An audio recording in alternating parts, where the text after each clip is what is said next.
Bharatiya Janata party के एक नेता राम माधव जो आरएसएस से आए हैं, वो अमेरिकी जमीन में जाकर भारत का अपमान करते हैं, ये कहते हुए कि अमेरिका ने हमसे जो भी कहा हमने वो मान लिया, अब आप हमसे क्या करना चाहते हैं।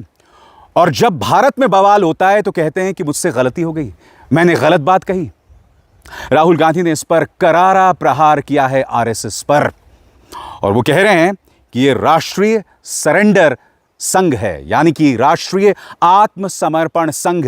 कहीं ना कहीं राहुल गांधी इस बात की ओर इशारा कर रहे हैं कि किस तरह से विनायक दामोदर सावरकर ने करीब 1 दर्जन चिट्ठियां लिखी थी अंग्रेजों को माफीनामे की।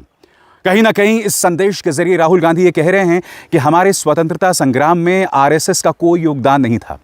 मौजूदा भारतीय जनता पार्टी के जितने वैचारिक पूर्वज थे, या तो वो मोहम्मद अली जिन्ना के साथ सिंध और बंगाल में सरकारें बना रहे थे, एनडब्ल्यूएफपी में सरकारें बना रहे थे, या फिर ये कह रहे थे कि हमें अंग्रेजी सेना का साथ देना चाहिए, सुभाष चंद्र बोस का नहीं।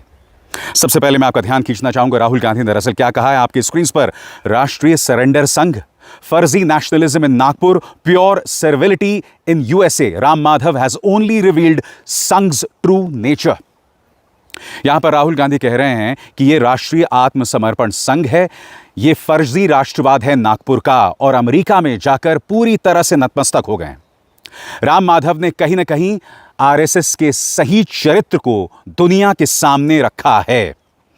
दोस्तों, मुझे ताज्जुब नहीं होना चाहिए राहुल गांधी के इस बयान के बाद उन पर एक और मुकदमा हो जाए, क्योंकि आप जानते हैं कि आरएसएस और प्रहार को लेकर उनके ऊपर पहले ही मुकदमा हो चुका है।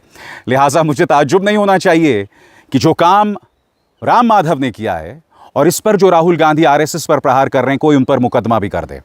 यही बात राहुल गांधी भी लगातार कहते रहे कि सरकार की वजह से चीन और पाकिस्तान करीब आ गए। इस सरकार की वजह से आज एक जिहादी general Asim Munir Donald Trump का फेवरेट आर्मी चीफ है।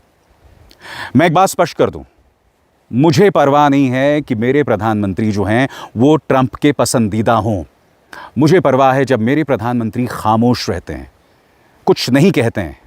मुझे प्रॉब्लम है कि जब दुनिया में बड़ी बड़ी घटनाएं हो जाती हैं जिस पर हमें कड़ी प्रतिक्रिया देनी चाहिए, हम खामोश रहते हैं। मुझे प्रॉब्लम उस पर है। देखने के लिए आप मुझे फॉलो करें और लाइक करें, और अच्छा लगे तो कमेंट में ज़रूर कुछ ना कुछ